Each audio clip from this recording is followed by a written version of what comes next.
கர்த்தருடைய பரிசுத்த நாமம் மகிமைப்படுவதாக. ஆண்டவராகிய இயேசு கிறிஸ்துவின் நாமத்தினாலே கூடி வந்திருக்கிற ஒவ்வொரு விசுவாச மக்களையும் இயேசு கிறிஸ்துவின் நாமத்தினாலே வாழ்த்தி வரவேற்கிறேன். ஏசப்பா நாம் ஒவ்வொருவரையும் ஆசீர்வதிப்பாராக. ஆமென். இந்த நாளிலும் கூட கர்த்தர் நம்ம மார்ச் மாதத்தில் ஆண்டவராகிய கர்த்தர் நமக்கு தந்திருக்கிற வாக்கு தத்தத்தை முதலாவது நாம் வாசிக்க போகிறோம். 1 சாமுவேல் 26வது அதிகாரத்தில் 25வது வசனத்தை எடுத்தவர் ஒருவர் வாசிக்கும்படி அன்போடு கேட்கிறேன். அப்பொழுது சவுல் தாவீதை நோக்கி என் குமாரனாகிய தாவீதே, நீ ஆசீர்வதிக்கப்பட்டவன், நீ பெரிய காரியங்களை செய்வாய், மேன்மேலும் பலப்படுவாய் என்றான். அப்படியே தாவீது தன் வழியே போனான். சவுலும் தன் தானத்திற்கு திரும்பினான் என்று வேதம் சொல்லுது.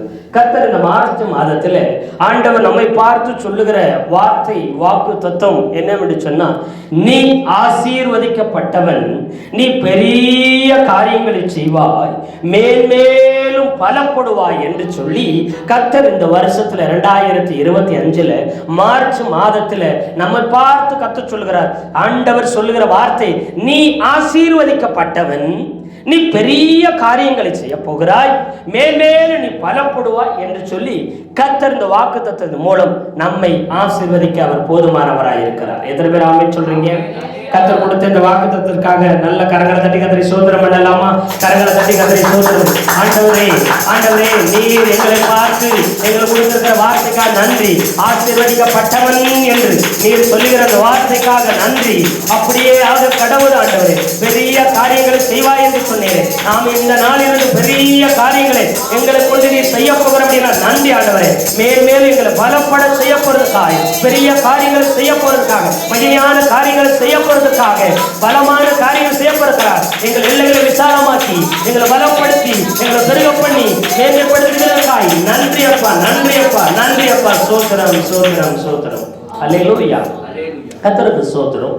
இந்த வசனத்தை வேற மொழிபெயர்ப்புகளிலே நீங்க கவனித்து பார்ப்பீர்கள் என்று சொன்னா, நீ ஆசீர்வதிக்கப்பட்டவன் என்று சொல்லும் பொழுது ஒரு மொழிபெயர்ப்புல பரிசுத்த பைபிள்ல நீங்க வாசி பார்த்தீங்கன்னா, அங்கே சொல்லும் பொழுது தேவன் உன்னை ஆசீர்வதிப்பார் என்று அங்கு சொல்லப்பட்டிருக்கிறது. எப்படி சொல்லப்பட்டிருக்குன்னா, தேவன் உன்னை ஆசீர்வதிப்பார் என்று அந்த வசனம் சொல்லப்பட்டிருக்கிறது. கர்த்தருக்கு ஸ்தோத்திரம். இங்கே சொல்லும் பொழுது நாம் கையில் இருக்கிற பைபிள் சொல்லும்போது, நீ ஆசீர்வதிக்கப்பட்டவன் என்று சவுல் தாவீதை பார்த்து சொன்னதாக சொல்லப்பட்டிருக்கும்.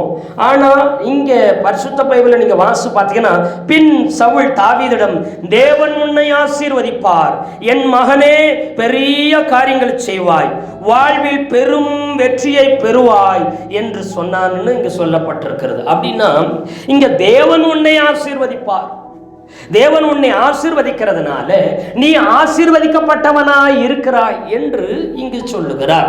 அதோடு கூட நீ பெரிய காரியங்களை செய்கிறதோடு மாத்திரமல்ல, வாழ்வில் பெரும் வெற்றிகளை, பெரிய பெரிய வெற்றிகளை நீ பெறுவாய் என்று அங்கு சொல்லுகிறான். அல்லேலூயா, அல்லேலூயா. இங்க இதை சொல்லும் பொழுது நீங்க நல்லா கவனிச்சு பாருங்க.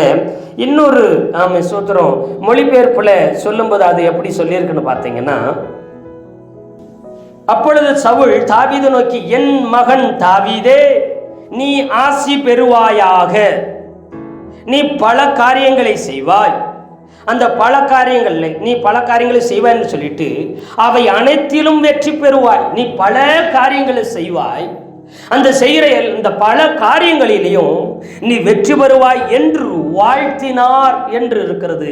இங்கு வாழ்த்தினான், சவுல் தாவீதை வாழ்த்தினார் என்று சொல்லி இன்னொரு மொழிபெயர்ப்புல இங்க சொல்லி இருக்குது.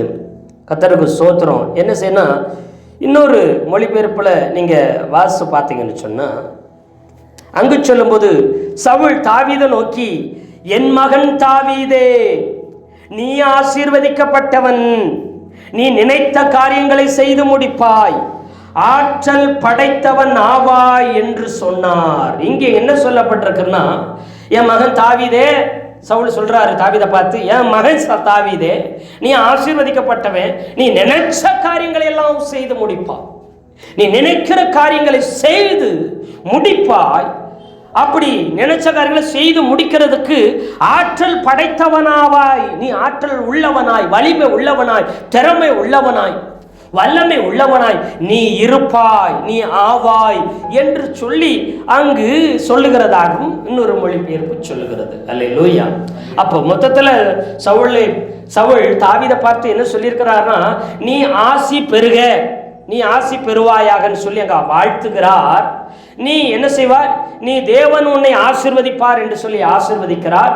அதனால் நீ ஆசீர்வதிக்கப்பட்டவனாய் இருப்பாய்.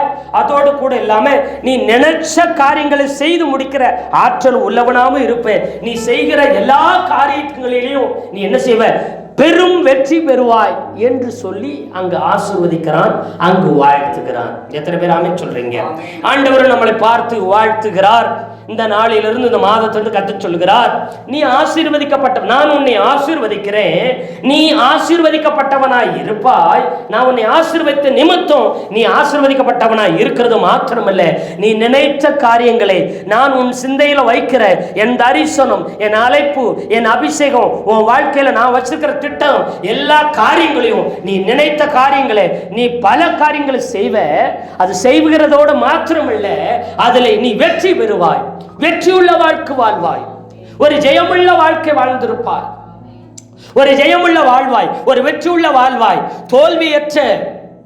தோல்வி இல்லாத வாழ்க்கையாய் உன் வாழ்க்கை மாறும் என்று சொல்லி அங்கு ஆண்டவர் நம்மோடு கூட இன்றைக்கு பேச அவர் சித்தம் உள்ளவராய் இருக்கிறார். எத்தனை பேர் ஆமென் சொல்றீங்க?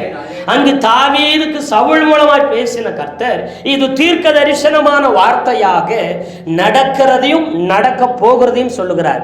நீ ஆசீர்வதிக்கப்பட்டவன் அப்படின்னு, இதுவரைக்கும் நீ ஆசீர்வதிக்கப்பட்டவனா இருக்கிறாய் என்று சொன்னதோடு மாத்திரமில்லை, அடுத்து சொல்லுகிறார், என்ன சொல்லுகிறார்னா, நீ பெரிய காரியங்களை செய்வாய், இனி நீ செய்ய போகிறத சொல்லுகிறார்.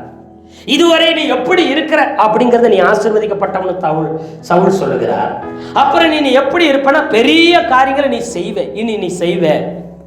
அதோடு கூட இல்ல, நீ மேன்மேலும் பலப்படுவாய், வெற்றி மேல வெற்றி பெறுவாய், நீ நினைத்த காரியங்களும் செய்வாய், நீ பலத்த கிரியைகளை, பல காரியங்களை செய்வ, அதில் எல்லாம் செய்து முடிக்கிற ஆற்றல் உள்ளவனாய் மாறுவ, வலிமை உள்ளவனாய் மாறுவ, அபிஷேகம் உள்ளவனாய் மாறுவ.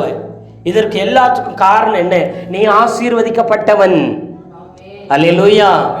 நீங்கள் ஆசீர்வதிக்கப்பட்டவர்கள் என்று கர்த்தர் சொல்லுகிறார். அதனால நீங்க பெரிய காரியங்கள் செய்வீங்க, நினைத்த காரியங்களை செய்வீங்க, பல காரியங்களை செய்வீங்க, அவைகள் எல்லாவற்றையும் நீங்க வெற்றி பெறுவீங்க.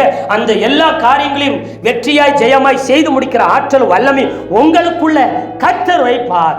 நீங்க ஆசீர்வதிக்கப்பட்டவங்க, எல்லாத்திலும் ஜெயமுள்ள வாழ்க்கையை கர்த்தர் வாழ வைப்பார் என்று கர்த்தர் நமக்கு வாக்கு கொடுக்கிறார். எத்தனை பேர் ஆமென் சொல்றீங்க? அல்லேலூயா, அல்லேலூயா. ஆனா நம்முடைய பார்வையில யார் ஆசீர்வதிக்கப்பட்டவங்களா இருக்கிறாங்க? இப்ப தாவீது பார்க்கிறாரு. தாவீது பார்த்து என்ன சொல்லுவாரு?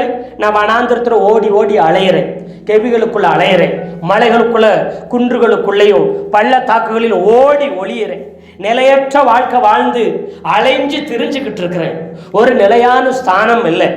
எப்போ பார்த்தாலும் இந்த சவுல் ஆகிய எனக்கு மாமனாராகிய ராஜா என்னை துரத்தி கொண்டே இருக்கிறார், கொலை செய்யும்படி வகை தேடுகிறார், நான் ஓடி அலைந்து கொண்டிருக்கிறேன், நான் ஆசீர்வதிக்கப்பட்டவன் இல்லை, நான் சபிக்கப்பட்டவனோ தெரியலையே, இப்படி என் வாழ்க்கை இப்படி பாழாய் போயிருச்சே, ஏன் இப்படிப்பட்டவனா ஒரு ஆசீர்வாதம் இல்லாதவன நான் இருக்கிறேன், அலைஞ்சு திரிஞ்சுக்கிட்டு இருக்கிறேனே, அப்படியே ஒருவேளை அவன் நினைத்தாரோ தெரியாது.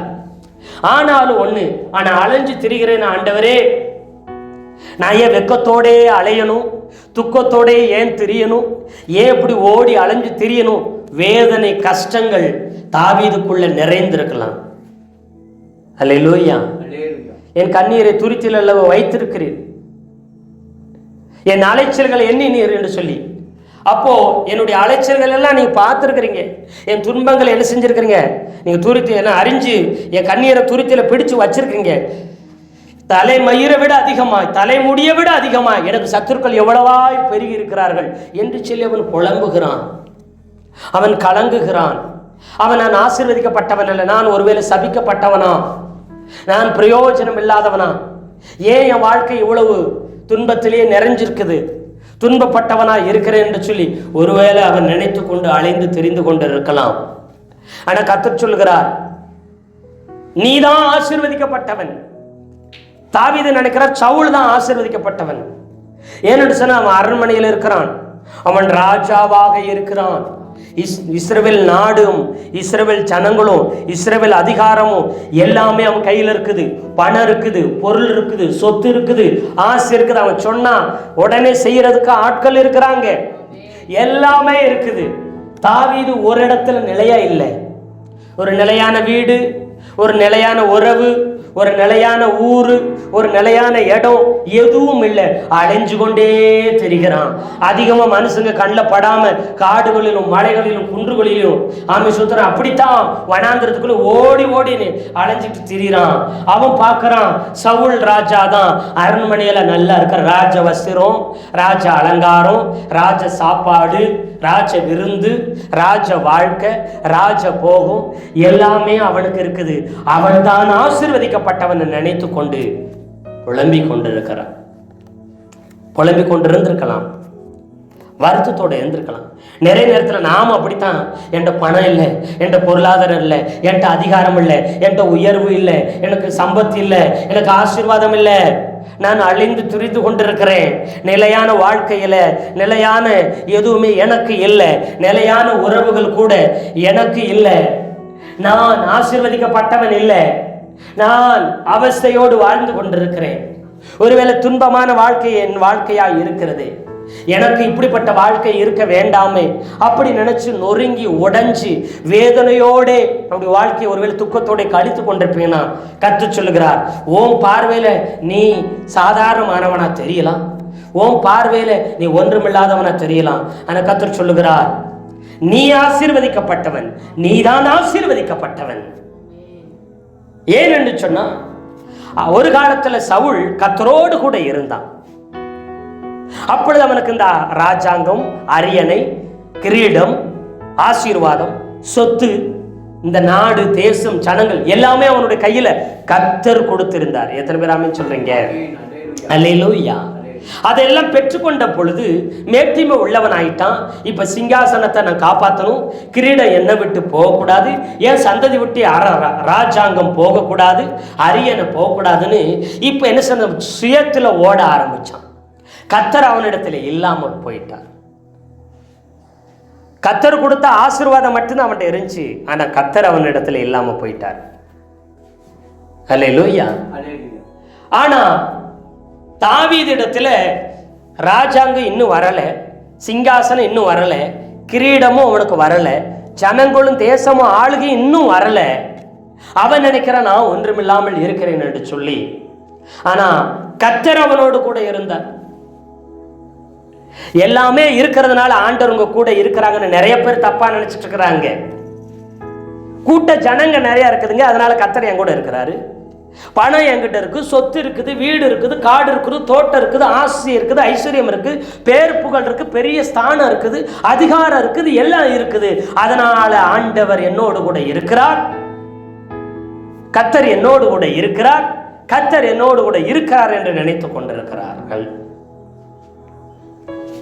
ஆனா ஒன்றுமில்லாத தாவீதனுடைய கர்த்தர் இருந்தார். அவன் வறட்சி தான், வெறுமை தான், சாப்பாட்டுக்கு ஒருவேளை நிறைய நேரத்தில் கஷ்டம்தான், அலைஞ்சு தெரிஞ்சானே, தன் கூட இருக்கிறவர்களுக்காகவும் அவன் எல்லாவற்றையும் பார்க்க வேண்டியதாக இருந்தது. அவன் ஓடி அலைந்தான். அவன் ஒரு சிறு கூட்டத்தை போல இருந்தான். சிறு கூட்டமாக இருக்கிறதுனாலையும், பொருளாதார நிலைமையில் அவன் குறைவுபட்டு இருக்கிறதுனாலையும், அவன் பார்வைக்கு எளிமையானவனை போல இருக்கிறதுனாலையும் அவனோடு கூட கர்த்தர் இல்லைன்னு நினைத்திடக்கூடாது. தாவீது மேல கர்த்தருடைய அபிஷேகமும் இருந்தது, தாவீதோடு கூட கர்த்தரும் இருந்தார். எத்தனை பேர் ஆமென் சொல்றீங்க? அல்லேலூயா. இது நிரந்தரம் கிடையாது. நாள் வந்தது, உன் காலம் வந்தது, உன்னுடைய நேரம் வந்துருச்சு, கர்த்தர் உனக்கு குறிச்சு வச்ச நேரம் வந்துருச்சு. அப்போ எல்லாமே உன்னை தேடி, பொருளாதாரம் வரும், ஆசீர்வாதம் வரும், ஜனங்கள் வருவாங்க, அரியணை வரும், கூட்டம் வரும், சொத்து வரும், சம்பத்து வரும், ஆசி வரும், பெருக்கம் வரும், ஆளுகை வரும், கிரீடம் வரும், சிங்காசனம் வரும், எல்லாம் உன்னை தேடி வரும். எத்தனை பேர் ஆமென் சொல்றீங்க? ஏன்னா கர்த்தரின் ஆசீர்வாதமே ஐஸ்வர்யத்தை தரும். கர்த்தருடைய ஆசீர்வாதம் தான், கர்த்தரால தான் ஆசீர்வாதம் வரும். அந்த கர்த்தரை இப்ப யாரோடு கூட இருக்கிறார்? தாவீதோடு கூட இருக்கிறார், சவுலோடு கூட இல்லை. நிறைய பேருக்கு அது தெரியறது இல்லைங்க. அல்லேலூயா, அல்லேலூயா. நிறைய பேருக்கு அது தெரியல. உலக சம்பத்து, உலக பொருள், உலக ஆசீர்வாதம், உலக பின்னணி, உலக பேக்ரவுண்ட், இந்த உலகத்துல இப்பொழுதைக்கு எல்லாம் இருக்கிறதுனால என்னோட கூட கர்த்தர் இருக்கிறா, நான் கர்த்தர் விரும்புகிற பாத்திரம், கர்த்தர் எனக்காக யாவையும் செய்வாரு, என் கூடவே இருக்கிறாரு, எனக்காக செய்வாருன்னு நிறைய நேரம் தப்பு கணக்கு போட்டுக்கிட்டு இருக்கிறோம். இல்ல, கர்த்தர் ஒவ்வொரு நாளும் என் கூட பேசுறாரா? கர்த்தர் என் கூட இருக்கிறார்னா என்னோடு கூட பேசுவார், என்னை பாதுகாப்பார், எனக்கு வாக்கு தத்தங்களை கொடுப்பாரு, எனக்கு ஒவ்வொரு நாளும் என்ன நடத்திக்கிட்டே இருப்பாரு. சோர்ந்த போது தூக்கி விடுவாரு, தளர்ந்த போது தாங்குவாரு, உடைஞ்ச போது ஒண்ணு சேர்ப்பாரு. நீ சும்மா இருப்பாரு, நீ மௌனமாயிரு, நான் பார்த்துக்கிறேன்னு சொல்லுவாரு. வழி விலகவே விட மாட்டாரு. நான் விலக நினைச்சாலும் அவர் விட மாட்டாரு. அவர் என்னோடு கூட பேசிக்கிட்டு இருப்பாரு. கர்த்தர் உங்க கூட இருந்தா உங்களோடு கூட பேசுவார். உங்கள் இருதயம் உணர்வுள்ளதா இருக்கும். உங்களை கர்த்தரே நடத்துவார். எத்தனை பேர் ஆமென் சொல்றீங்க? அல்லேலூயா. ஆனா இங்க சவுல கர்த்தர் நடத்தல. மனுஷங்க சொன்னாங்க, தாவீது அங்க இருக்கிறான், அவன் அங்க இருக்கிறான், இவன் இங்க இருக்கிறான், அவன் அங்க வாரான், இங்க வர. மனுஷங்க தான் நடத்தினாங்க சவுல. இவன் மனுஷர்களை நடத்தினான், மனுஷர்களால் இவன் நடத்தப்பட்டான். மனுஷர்கள் தங்களுக்கு தெரிஞ்ச வழியில நடத்த ஆரம்பிச்சாங்க. மனுஷனுக்கு செம்மையாய் தோன்றுகிற வழி உண்டு, அதன் முடிவோ மரண வழிகள். இஷ்டத்துக்கு போகிற வழி சரின்னு நினைக்க கூடாது. கர்த்தர் கூட இருந்தா அவர் நடத்துவார், அவர் உங்களோடு பேசுவார், அவர் உங்களோடு உணர்த்துவார். அல்லேலூயா. கர்த்தர் உங்களோடு கூட இருக்கணும், அப்பதான் நீங்க ஆசீர்வதிக்கப்பட்டவன். சவுலுக்கு இது தெரியுது, கர்த்தர் என் கூட இல்ல, அவருடைய அபிஷேகம் என் மேல இல்ல, அவருடைய ஆவி எனக்குள்ள இல்ல, அவருடைய நடத்திப்பு என் கூட இல்ல, அதனால நான் ஆசீர்வதிக்கப்பட்டவன் அல்ல. தாவீதே, நீ ஆசீர்வதிக்கப்பட்டவன்கிறாரு. நீ மலைகளில் இருக்கிற பிரச்சனை இல்ல, நீ வறட்சியில் இருக்கிற பிரச்சனை இல்ல, நீ சிறு கூட்டமா இருக்கிற பிரச்சனை இல்ல, நீ தனிமையில் இருக்கிற பிரச்சனை இல்ல. ஆனா எந்த நிலைமையில கர்த்தர் உன்னோடு கூட இருக்கிறார். ஊரியமில் தும்மி மொழியாய் பேசுகிறார். ஆமைய பரிசு ஆவியானவர் இறங்கி உன்னோடு கூட பேசுகிறார். பல விதத்துல உன்னோடு கூட கர்த்தர் நேரடியாய் பேசுகிறார். இங்க என்னோடு கூட கர்த்தர் பேசல. எவ்வளவோ முயற்சி செய்றேன், என் மாம்சத்துல எவ்வளவோ முயற்சி செய்றேன். ஆசாரியர்கள் மூலமா, ஊரியும் திம்மும் வழியா, தீர்க்கதரிசி மூலமா, யார் மூலமாவது கர்த்தர் சொப்பனத்திலே தரிசனத்தில் என் கூட பேசும் பேசும் என்று எதிர்பார்க்கிற கர்த்தர் என்னோடு கூட பேசவில்லை. காரணம், கர்த்தருடைய ஆவியும் என்னிடத்தில் இல்லை, கர்த்தருடைய அபிஷேகமும் என்னிடத்தில் இல்லை. இப்ப கர்த்தரும் என்னிடத்தில் இல்லை. எல்லாம் இருந்தாலும் கர்த்தர் இல்லை, கர்த்தருடைய வார்த்தை இல்லை, கர்த்தருடைய வாக்குத்தத்தம் இல்லை, கர்த்தருடைய வழி நடத்துதல் இல்லை. அதனால நான் ஆசீர்வதிக்கப்பட்டவன் அல்ல, நீ ஆசீர்வதிக்கப்பட்டவன். தேவன் உன்னை ஆசீர்வதிப்பார். ஏன்னா தேவனே உன்னோடு கூட இருக்கிறார். அவர் உன்னை ஆசீர்வதிப்பார். அவர் உன்னை ஆசீர்வதிக்கும் போது அதுல ஒரு வேதனையும் வராது. ஐஸ்வர்யம் உன்னை தேடி வரும், ஆட்கள் உன்னை தேடி வருவார்கள், கூட்டம் உன்னை தேடி வரும். எத்தனை பேர் ஆமென் சொல்றீங்க? அல்லேலூயா. நீ தான் ஆசீர்வதிக்கப்பட்டவன் அங்கு சொல்லுகிறார். ஏனென்று சொன்னா, எவ்வளவோ முயற்சி செய்கிறேன், ஒவ்வொரு தடவும் உன்னை தேடி வருகிற 3000 பேரோடன்னு உன்னை துரத்தி துரத்தி பல ஆயிரம் பேரோடு வருகிறேன், முழு சேனையோடு கூட வர முற்படுகிறேன். அப்படி எல்லா நேரமும் ஒரு சிறு தனி மனிதனாய் இருந்தால், அவர் ஒரு சிறு கூட்டமாய் 400 பேரோடு சுற்றி அலைந்தார். அப்புறம் ஒரு 600 பேரோடு சேர்ந்து சுற்றி அலைகிறார். எப்படி இருந்தாலும் என் அருகில் நிற்கும் போது உன்னை கொல்ல முடியல, என்னை விட்டு தூரம் போன பொழுது உன்னை கொல்ல முடியல, தனியா இருந்தாலும் உன்னை அழிக்க முடியல, சிறு கூட்டமா இருந்தாலும் உன்னை அழிக்க முடியல. ஏன்னா தாவீது சுரமண்டலங்களை வாசித்து கொண்டிருக்கும் போது தேவனால் விடப்பட்ட பொல்லாத ஆவி சவுலுக்குள்ள வந்த உடனே அவன் கையில ஈட்டி வச்சிருக்கிறவன் எடுத்து என்ன செய்வான்? தாவீதை குத்துறதுக்கு எறிவான். ஈட்டி எறிதலில் வல்லவன், ஈட்டி எறிதலில் சிறந்தவன் சவுல். எப்பயுமே அவனுடைய பிரதான ஆயுதம் ஈட்டி தான். அவனை போல ஈட்டி எறிகிறவர்கள் ஒருவரும் கிடையாது. அவ்வளவு தேறினவன், அவ்வளவு திறமை உள்ளவன். பக்கத்தில் நின்று குறிப்பிட்ட தூரத்தில் நின்று சுரமண்டலங்களை வாசிக்கிட்டு இருக்கிற அவனை ஈட்டி எறிகிறான். ஒரு முறை, இருமுறை, 3 முறை என்று சில ஈட்டி எறிகிறான். 3 முறையும் அவன் காக்கப்படுகிறான், தப்பிக்கிறான். அவன் குறியிலிருந்து தப்ப முடியாது. ஆனா தாவீது தப்பித்தான். காரணம், கர்த்தர் அவனோடு கூட இருந்தவனை காப்பாற்றினார். எனக்கு முழு நாட்டுடைய சேனையும் இருக்குது, மிலிட்டரி இருக்குது, ராணுவம் இருக்குது, பல்லாயிரக்கணக்கான லட்சக்கணக்கான வீரர்கள் இருக்கிறாங்க. ஆனா எனக்கு பாதுகாப்பு இல்லை. ஆனா சொற்ப கூட்டம் இருந்தாலும், சொற்ப ஜனம் இருந்தாலும், நீ தனியே இருந்தாலும் உன்னுடைய பாதுகாப்பு அது கர்த்தருடைய பாதுகாப்பா இருக்கிறது. ஆனா எனக்கு முழு தேசம் காவல் காத்தாலும் எனக்கு பாதுகாப்பு இல்லை. கர்த்தர் உன்னோடு கூட இருக்கிறார். நீ ஆசீர்வதிக்கப்பட்டவன். ஏனென்று சொன்னா கர்த்தர் உன்னோடு கூட இருக்கிறார், அதனால நீ ஆசீர்வதிக்கப்பட்டவன். கர்த்தர் உன் கூட இருக்கிறார், நீ பெரிய காரியங்களை செய்ய முடியும். ஒன்றும் இல்லாத போதே, யுத்த அனுபவம் இல்லாத போதே கோலியாத்திட்ட போய் நேருக்கு நேரம் நின்று, உனக்கு யுத்த அனுபவம் இல்லை, கவசங்களை போட தெரியல, ஈட்டியோ பட்டயத்தோ கேடயத்தையோ உன்னால பிடிக்க கூட தெரியல, அப்படி ஒன்றும் தெரியாத போதே கர்த்தர் உன்னோடு கூட இருந்து பெரிய காரியங்களை செய்ய வைப்பார் என்று சொன்னால், இன்னைக்கு நீ யுத்தத்தில் தெரியுமனாய் மாறிட்ட, யுத்த புருஷனாய் வீரனாய் மாறிவிட்டார், நீ புத்திமானாய் மகா புத்திமானாய் மாறிவிட்டார். கர்த்தர் உன் கூட இருந்து கர்த்தரே எல்லாவற்றையும் பழக்க வச்சார். நீ பெரிய காரியங்களை செய்வார். இதுவரை செய்தது மாத்திரமில்லை, இனியும் அநேக பெரிய காரியங்களை செய்வேன். என கர்த்தர் உன் கூட இருக்கிறார். கர்த்தர் உன்னை ஆசீர்வதிக்கிறார். நீ கர்த்தரால் ஆசீர்வதிக்கப்பட்டவே, அதனால பெரிய காரியங்களை செய்வாய். எத்தனை பேர் ஆமென் சொல்றீங்க? அல்லேலூயா, அல்லேலூயா. பெரிய காரியங்களை செய்வ, நினைச்ச காரியங்களை செய்வ. கர்த்தர் உன் சிந்தைக்குள்ள வச்ச அத்தனை காரியம், கர்த்தர் செய்ய நினைத்த அத்தனை காரியங்களை செய்து முடிப்பார். அதை செய்யறதுக்கு பலன், ஆற்றல், சக்தி, வலிமை, வல்லமை, திறமை, ஞானம், புத்தி அத்தனையும் கர்த்தர் கொடுப்பார். வேத வசனம் சொல்லுகிறது, தாவீது போகிற இடமெல்லாம் கர்த்தர் அவனை காப்பாற்றினார் என்று இருக்குது. அவன் எங்கெல்லாம் போனானோ யுத்தத்துக்கு, எங்கெல்லாம் போனானோ கர்த்தர் அவனை காப்பாற்றினார்.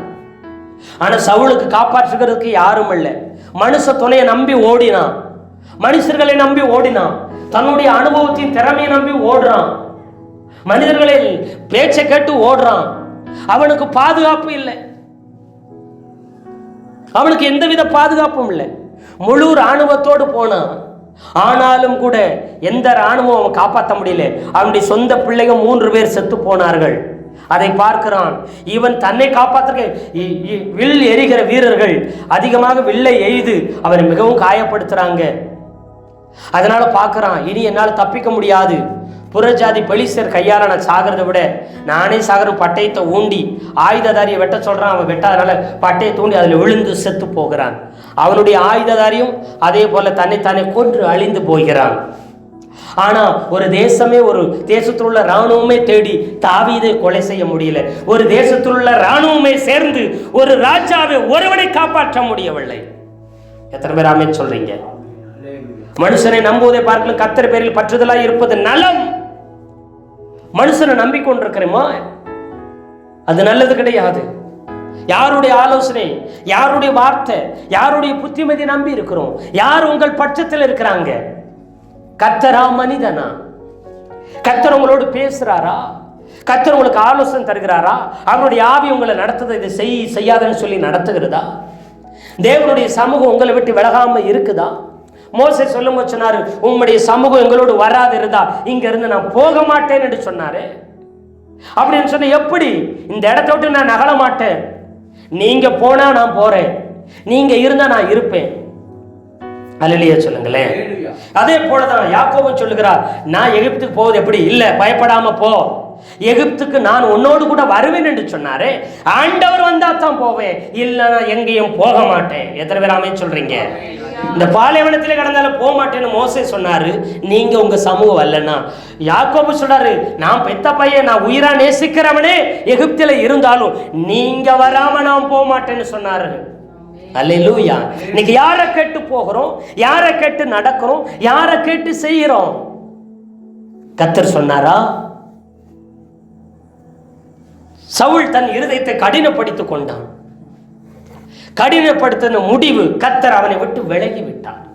இன்னைக்கு கர்த்தர் சொல்லுகிறார், எச்சரிக்கையாய் புத்திமதி சொல்லுகிறார், நான் உன்னை நடத்தணும், நான் உனக்கு ஆலோசனை தரணும், நான் உன்னோடு கூட இருக்கணும், நான் நடத்துகிற, நீ விரும்புகிற வழியில் இல்லை, நான் நடத்துகிற வழியில நீ நடக்க ஆயத்தமா இரு. நீ ஆசீர்வதிக்கப்பட்டவனாய் இருப்பாய், நீ பெரிய காரியங்களை செய்வாய், நீ மேன்மேலும் பலப்படுவ, நீ பலத்து கொண்டே போவ, நீ பெருகி கொண்டே போவ, வெற்றியான காரியங்களை செய்து கொண்டே போவ, ஒன்றும் தோல்வியாய் முடியாது, நான் உன்னோடு கூட இருக்கும் பொழுது இந்த கர்த்தர் வாக்கு கொடுக்கிறார். எத்தனை பேர் ஆமென் சொல்றீங்க? அல்லேலூயா, அல்லேலூயா. எத்தனை பேர் ஆமென் சொல்றீங்க? அல்லேலூயா. நீ ஆசி பெற்றவன், நீ ஆசீர்வதிக்கப்பட்டவன், தேவன் உன்னை ஆசீர்வதிக்கிறார், தேவன் உன்னோடு கூட இருக்கிறார். சவுலே இது தெரியாம போயிருச்சு. முடிவு காலத்துல சவுலுக்கு தெரியுது. ஆரம்பத்தில் இது தெரிஞ்சு, பொல்லாத ஆவி எனக்குள்ள வருதே, காரணம் என்ன? நான் உடனே மனம் திரும்பி ஆகணும். என்ன செய்யணும் ஆண்டவரே சொல்லுங்க, நான் அதை செஞ்சுறேன். சிங்காசனமும் வேண்டாம், கிரீடமும் வேண்டாம், ராஜ பதவி எனக்கு வேண்டாம், நீங்க மட்டும் போதும்னு சொல்லியிருந்தா அவன் இருந்திருந்தானா ஆண்டவர் சொல்லிப்பார், பரவாயில்ல பரவாயில்ல, நீயே கொஞ்ச நாள் ஆட்சி செய்ய, இந்த பொறுப்பு உங்ககிட்டே நீடித்திருக்க தர்றேன்னு அவரே திருப்பி தந்திருப்பாரு. ஆமாவா இல்லையா? அல்லேலூயா. இல்ல இல்ல, எனக்கு பதவி தான் முக்கியம், எனக்கு சிங்காசனம் தான் முக்கியம், எனக்கு பேரு தான் முக்கியம், என் பெருமை தான் முக்கியம், என் கௌரவம் தான் முக்கியம், நான் யாரு தெரியுமா அப்படின்னு நினைக்க நினைக்க நினைக்க இவன் தேவனை விட்டு விலக ஆரம்பித்து விட்டான். இதே போல தாவீது வாழ்க்கையில் நடந்துச்சு. மகன் ராஜாங்கத்தையும் சிங்காசனத்தையும் கிரீடத்தையும் எடுத்துக்கொண்ட போது, அப்சலோம் எடுத்துக்கொண்ட போது, தாவீது எல்லாத்தையும் விட்டுட்டு வெறும் காலோடு, செருப்பு கூட இல்லை, வெறும் காலோடு ஓடினான். ஒலிவ மலையில் ஏறி ஓடினான் இருக்கிறது. அழுது கொண்டே, முகத்தை மூடிக்கொண்டு அழுது கொண்டே ஓடினானாம். இல்லை இல்லை, நான் எதையும் பார்க்க மாட்டேன், ஆண்டவர் கொடுத்த சிங்காசனம், ஆண்டவர் கொடுத்த அரியான அதிகாரம், நான் இதை விட மாட்டேன், ராஜாவான ஆனதுதான், கீழே இறங்க மாட்டேன்னு சொல்லல, ஓடுகிறான். ஆண்டவரே உமக்கு சித்தமானால் நான் ஓடுகிறேன். பதவி முக்கியம் இல்ல, அதிகாரம், ஆளுகை, பேரு, புகழ், கௌரவம் முக்கியம் இல்ல, கர்த்தரே எனக்கு முக்கியம் என்று தாவீது இருந்தான். ஆனா சவுல் அதை விட்டு கொடுக்கவே இல்லை. கர்த்தர் விலகினார் என்று தெரிஞ்ச போதும், கர்த்தரால் விடப்பட்ட பொல்லாதாவி வந்த பொழுதும் அவன் திரும்பவும் மனசாப்பட்டு இதுக்கு தடையாய் இருக்கிற தன்னுடைய வீண் பெருமை, கௌரவம், தன்னுடைய அனுபவம், தன்னுடைய சொந்த புத்தி இதெல்லாம் தூக்கி எறிஞ்சிட்டு கர்த்தரை பிடிக்கிறதுக்கு அவன் மறந்து போய்விட்டான். எத்தனை பேர் ஆமென் சொல்றீங்க? அல்லேலூயா. அப்படியே தாவீதுகிட்ட போய், இந்தா என் பதவி, என் ராஜாங்கம், என் அரியணை எல்லாம் உன்கிட்ட கொடுக்கிறேன் அப்படின்னு சவுல் சொல்லியிருந்தா கூட தாவீது என்ன சொல்லிப்பாரு? இல்லை இல்லை அரசே, நீங்க ராஜாவா இருங்க, நீங்க உயிரோடு இருக்கிற வரைக்கும் நீங்க தான் ராஜாவா இருந்திருக்குன்னு சொல்லுவார். பாருங்க, மருமகனாய் ஆன பின்பும் கடைசி வரைக்கும் அவர் சொல்லும் பொழுது ராஜா ராஜா ராஜான்னு தான் அவன் சொல்லுவானே தவிர ஒரு நாளும், பாருங்க அந்த 1 சாமுவேல் 26வது அதிகாரம் 19வது வசனத்துல பாத்தீங்கன்னா, இப்பொழுது ராஜாவாகி என் ஆண்டவன் என்றுதான் சொல்லுகிறான். ஒரு நாளும் மாமனார் என்று அவன் சொன்னதே கிடையாது. அவன் ராஜாவென்று தான் சொன்னான். சவுல் மரிக்கிற வரைக்கும், அவன் உயிரோடு இருந்த நாளெல்லாம் அவனைத்தான் இஸ்ரவேலின் ராஜாவாக தாவீது பார்த்தான். எத்தனை பேர் ஆமென் சொல்றீங்க? நீ இருக்கிற வரைக்கும் நீதான் ராஜா. சவுல் இருக்கிற வரைக்கும் சவுல் தான் ராஜாவா இருக்கணும்னு தாவீது நினைத்தான். எத்தனை பேர் ஆமென் சொல்றீங்க? ஆனா சவுல் நினைக்கல. அப்படி சவுல் ஒரு நாள் நினைக்கல. அல்லேலூயா, அல்லேலூயா. ஆனா இதனை ஒத்துக்கொண்டு கர்த்தரிடத்துல சரணடைந்து கர்த்தரிடத்துல ஒப்பு கொடுத்து தன்னுடைய பாவம், தன்னுடைய துணிகரம், தன்னுடைய அக்கிரமங்கள் அவன் ஒத்துக்கொண்டிருந்தான்னா, நான் நீயோ எனக்கு நன்மை செய்த, நான் உனக்கு தீமை செய்தேங்கிறார், நான் உனக்கு பாவம் செய்தேங்கிறார். பாருங்க இந்த வசனத்தை பாருங்க, 24வது அதிகாரத்தில் ஒரு தடவை சுற்றி வளைத்தவனு கொள்ளை பார்க்கும் பொழுது பாருங்க 1 சாமுவேல் 24 17 வசனத்துல 16 சொல்றான். தாவீது பாருங்க, தாவீது இந்த வார்த்தைகளை சவுலோடு சொல்லி முடித்த பின்பு, சவுல், என் குமாரனாகிய தாவீதே, இது உன்னுடைய சத்தம் அல்லவா என்று சொல்லி சத்தமிட்டு அழுதான். அழுது தாவீதை பார்த்து, நீ என்னை பார்க்கிலும் நீதிமான், நீ எனக்கு நன்மை செய்தாய், நானோ உனக்கு தீமை செய்தேன் என்று சொல்லுகிறான். அல்லேலூயா. நீ என்ன பார்க்கலும் நீதிமான், நீ எனக்கு நன்மை செஞ்ச, நானும் உனக்கு தீமை செஞ்சிட்டேன். நீ உன்னை ராஜாவா அபிஷேகம் பண்ணி இருந்தோம், ராஜ அபிஷேகம் உன் சிரசு மேல இருந்திருந்தோம், நீ ஒரு நாள் ராஜா என்று சொல்லி உனக்கு கீழே ஒரு கூட்டத்தை சேர்த்துக்கிட்டு எனக்கு விரோதமா யுத்தம் பண்ண வரவே இல்லை. நீ வரவே இல்லை. எனக்கு கீழே இருந்து யுத்தம் செய்து எத்தனையோ வெற்றிகளை நன்மைகளை நீ வாங்கி கொடுத்தே தவிர ஒரு நாள் எனக்கு கிடைத்த வெற்றி பாருங்க, கர்த்தர் என் கூட இருக்கிறாரு, போராடமெல்லாம் வெற்றி தான், போராடமெல்லாம் ஜெயந்தான் எனக்கு, அதனால என்னைத்தான் ராஜாவா தெரிந்திருக்கிறாரு, இவரை விட்டு ஆண்டவர் விலகிட்டாரு, இவருடைய ராஜாங்கம் நீக்கப்பட்டதுன்னு சொல்லி ஒரு நாளும் தாவீது சவுலுக்கு விரோதமாய் கலகம் பண்ணவே இல்லை. எத்தனை பேர் ஆமென் சொல்றீங்க? அல்லேலூயா. ஆனா தாவீதுக்கு விரோதமாய் அவருடைய சொந்த பையன் கலகம் பண்ணினான். நீ என்னை பார்க்கலும் நீதிமான், நீ எனக்கு நன்மைதான் செஞ்ச, நீ எனக்கு நன்மைதான் செய்தா என்று அங்கு சொல்லுகிறான். நானும் உனக்கு தீமை செஞ்சிட்டேன், உன்னை அற்பமா பேசினேன், கேவலமா பேசினேன், அருவருப்பா பேசினேன், சொல்லக்கூடாத வார்த்தைகளெல்லாம் சொல்லி உன்னை பேசினேன். அங்கெல்லாம் பின்னாடி இருக்குது. அது நம்ம இந்த மார்ச் மாதத்தில் நாம் ஒவ்வொரு நாளும் ஒவ்வொரு ஞாயிற்றுக்கிழமையிலும் அதை குறித்து ரொம்ப டீட்டெயிலாக தாவீதை குறித்து பார்க்க ஏசப்பா நமக்கு உதவி செய்வார். அல்லேலூயா. ஆமா, கர்த்தருக்கு ஸ்தோத்திரம். பாருங்க 20 நீ நிச்சயமா ராஜாவா இருப்பாய் அப்படிங்கிறார். யாரு? தாவீதை பார்த்து சவுல் சொன்னார், நீ நிச்சயமா ராஜாவா இருப்பேன்னு சொன்னார். ராஜ்யபாரம் உன்னிடத்துல சிறப்பட்டிருக்கும் என்று சொன்னார். ஆமா, நிலைவரப்பட்டிருக்கும் சொல்றாரு. 26வது அதிகாரத்துல பாருங்க, 1 சாமுவேல் 26 21வது வசனத்தை வாசிக்கலாம். அப்பொழுது சவுல், நான் பாவம் செஞ்சேன், என் குமாரனாகிய தாவீதே, திரும்பி வா, என் ஜீவன் என்றே தினம் உன் பார்வைக்கு அருமையாய் இருந்தபடியால் இனி உனக்கு ஒரு பொல்லாப்பும் செய்யேன், இதோ நான் மதியற்றவனாய் மகா பெரிய தப்பிதம் செய்தேன் என்றார். இங்கேயும் சொல்றாரு, நான் பாவம் செஞ்சேன், நான் புத்தி இல்லாதவனாய் பெரிய மகா பெரிய தப்பிதத்தை நான் செஞ்சுட்டேன்னு சொல்றாரு. யாரு? சவுல் சொல்லுகிறார் தாவீதை பார்த்து. நீ எனக்கு நன்மை செஞ்ச, நான் உனக்கு தீமை செஞ்சேன், நீ என்னை விட நீதிமான் என்று சொல்லுகிறார். இங்க நான் பாவம் செஞ்சேன்னு சொல்லுகிறார். அதோடு கூட எல்லாமே நான் புத்தி இல்லாதவனாய் மகா பெரிய பாவங்களை தப்பிதங்களை செஞ்சேன் என்று சொல்லி தன்னுடைய தப்பிதங்களை ஒற்றுக்கொள்ளுகிறார். அல்லேலூயா, அல்லேலூயா. ஆமா, இங்க தாவீது சொல்லும்போது சொல்றாரு, அவனவனுடைய நீதிக்கு தக்கதாக, உண்மைக்கு தக்கதாக ஆண்டவர் அவரவருக்கு பகிர்தல் அளிப்பார். நீங்க செய்யவனா நாம் பழி வாங்க வேண்டியதில்லை, நீங்களும் செய்ய வேண்டியதில்லை.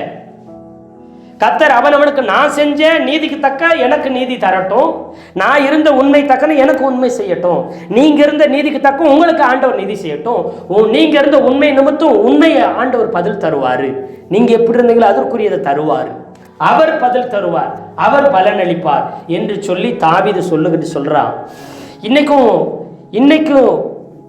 உங்களை என் கையில ஒப்பு கொடுத்தாரு கொல்றதுக்கு அப்படின்னு அங்க அந்த வசனத்துல சொல்லுகிறார். 23 அந்த 1:26 23 சொல்றாரு, இன்றும் கர்த்தர் உம்மை என் கையில ஒப்பு கொடுத்திருந்தோம், கர்த்தர் அபிஷேகம் பண்ணினவர் மேல் என் கையை நீட்ட மனதில்லாது இருந்தேன், உங்களை விட்டு கர்த்தர் விலகி இருந்தாலும், கர்த்தரே உங்களை என் கையில் ஒப்பு கொடுத்தாலும் உங்களுக்கு விரோதமா என் கையை நீட்ட மாட்டேன், உங்களுக்கு விரோதமா தூசணம் பேச மாட்டேன் அப்படின்னு அங்க சொல்லுகிறார்.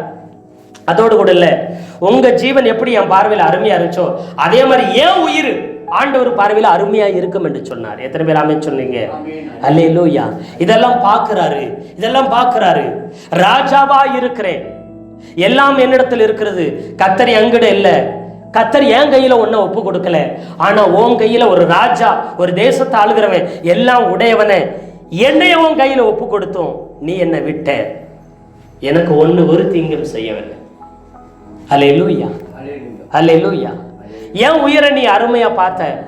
அட கர்த்தர் உன் உயிரை அருமையா பார்க்கிறாரு. அப்போ கர்த்தர் உன்னோடு கூட இருக்கிறார், உனக்கு ஆலோசனை தருகிறார். நீ கர்த்தருக்கு இன்னும் பயந்திருக்க. கர்த்தரால் ஒரு காலத்தில் அபிஷேகம் பண்ணப்பட்டவர்களுக்கும் இன்னும் நீ பயந்திருக்க. நீ ஆசீர்வதிக்கப்பட்டவன். எத்தனை பேர் ஆமென் சொல்றீங்க? அல்லேலூயா, அல்லேலூயா. ஆமா, நிறைய நேரத்துல பணம், பொருள், சொத்து, ஆசி, கூட்டம், பேரு, புகழ் இதை தேடி நிறைய நேரத்துல ஓடிக்கொண்டிருக்கிறோம். நிறைய பேர் ஓடிக்கிட்டு இருக்கிறாங்க. இதெல்லாம் இருந்த ஆண்டவர் உங்களோட கூட இருக்கிறாங்கன்னு நினைச்சுக்கிறாங்க. அல்லேலூயா, அல்லேலூயா. ஆனால் இதெல்லாம் இருந்த கர்த்தர் கூட இருக்க மாட்டாரு. கர்த்தர் இருந்தாருன்னா, ஒருத்தரோடு கூட கர்த்தர் இருந்தாருன்னா அவங்க கிட்ட கர்த்தருடைய வார்த்தை உண்டாயிருக்கிறோம், கர்த்தருடைய ஆலோசனை இருக்கும், கர்த்தருடைய பாதுகாப்பு இருக்கும். அல்லேலூயா. கர்த்தருடைய வார்த்தை இருக்கும், கர்த்தருடைய ஆலோசனை இருக்கும், கர்த்தருடைய வாக்குத்தத்தம் இருக்கும், கர்த்தருடைய தரிசனம் இருக்கும், கர்த்தருடைய அபிஷேகம் இருக்கும், கர்த்தருடைய பாதுகாப்பு இருக்கும். அது மாத்திரமல்ல, கர்த்தரே அவனோட கூட இருப்பான். ஆனா இன்னைக்கு அவன் ஒன்றுமில்லாதவனை போல தாவீது இருந்தான். வர நாட்கள் தாவீதுக்கும் முன்னும் பின்னும் தாவீதை போல ஒரு ராஜா வந்ததும் இல்லை, வரப்போகிறதும் இல்லை என்ற அளவுக்கு அவரை உன்னதமாய் உயர்த்தினார். அவனுடைய ஆரம்பம் வேணா அலைச்சல் இருந்துச்சு, அவனுடைய ஆரம்பம் வேணா வெறுமை இருந்துச்சு, அவனுடைய ஆரம்பம் வேணா பொருளாதார குறைவு, பணக்குறைவு, கூட்டம் இல்லாமல் தனித்து விடப்பட்டவனா, அலைஞ்சு தெரிந்தவனா, வனாந்திரத்தை திரிகிறவனா இருந்திருக்கலாம். ஆனா அவன் தரிசனத்தை கர்த்தர் நிறைவேற்றுகிற காலம் வந்த பொழுது அவனுக்கு முன்னும் அவனுக்கு பின்னும் ஒருவரும் இருந்தது இல்லை. எத்தனை பேர் ஆமென் சொல்றீங்க? அல்லேலூயா. தேசத்தை விட்டு போக நினைச்சான், தேசத்தை விட்டே போயிடலாம் நினைச்சான், இந்த தேசத்துல நான் இருக்க மாட்டேன்னு நினைச்சான். பெலிஸ்தர்ட்ட ஓடி போய் அங்கேயே இருந்துக்கலாம் நினைக்கிறான், இல்ல அக்கம் பக்கம் உள்ள நாடுகளை போய் தங்கிருக்கலாம் பார்க்கான். கர்த்தர் அங்க அவனை இருக்க விடவில்லை. நீ இந்த தேசத்துல இரு, உனக்கு கொடுத்த தரிசனம் உள்ள தேசத்தில் இரு, கர்த்தர் உனக்கு கொடுத்த தேசத்தில் இரு. நீ யாரை கண்டும் யாருக்காகவும் ஓடி போக வேண்டியதில்லை. அல்லேலூயா. இங்கே இரு என்று சொன்னார். அவன் அங்கங்க ஓடி அலைஞ்சு மறுபடியும் இஸ்ரவேல் தேசத்துக்குள்ளே இருக்கும்படி கர்த்தர் அவனை கொண்டு வந்தார். கர்த்தர் இன்னைக்கு சொல்றார், நீ ஆசீர்வதிக்கப்பட்டவன், நீ பெரிய காரியங்களை செய்வாய், நீ மேன்மேலும் பலப்படுவாய் என்று சொல்லி கர்த்தர் உங்களை இந்த வார்த்தைகளை சொல்லி ஆசீர்வதிக்கிறார். எத்தனை பேர் ஆமென் சொல்லுகிறீங்க? நம்மையும் நம்முடைய சபைக்கும் நம்முடைய ஜனத்துக்கும் மாத்திரமில்லை, இதை கேட்கிற ஒவ்வொரு ஜனத்துக்கும் ஆண்டவர் சொல்ற வார்த்தை, நீ ஆசீர்வதிக்கப்பட்டவன். உன் சூழ்நிலையை பார்த்து, உன் நிலைமையை பார்த்து, இப்ப இருக்கிற நிலைமையை பார்த்து, சூழ்நிலையை பார்த்து நீ உன்னை தவறாய் குறைத்து மதிப்பிட வேணாம். உன் மேல தரிசனம் இருக்கு, உன் மேல அபிஷேகம் இருக்கு, உன்னிடத்துல வாக்குத்தத்தம் இருக்கு, உன்னிடத்துல கர்த்தருடைய ஆவி இருக்கு, உன்னிடத்தில் கர்த்தராகிய நான் இருக்கிறேன். இப்ப இருக்கிற சிறுமையும் எளிமையும் வெறுமையும் வறுமையும் நினைச்சு நீ ஒரு நாளும் பயப்படாத. நீ ஆசீர்வதிக்கப்பட்டவன், நீ பெரிய காரியங்களை செய்வ. இன்றிலிருந்து வருகிற நாட்களில் நீ பெரிய காரியங்களை செய்வ, நீ மேன்மேலும் பலத்து கொண்டே போவாய் என்று சொல்கிறார். கர்த்ததாமே இந்த வார்த்தையை கொண்டு நாம் ஒவ்வொருத்தரையும் ஆசீர்வதிப்பாராக. ஆமேன், ஆமேன், ஆமேன்.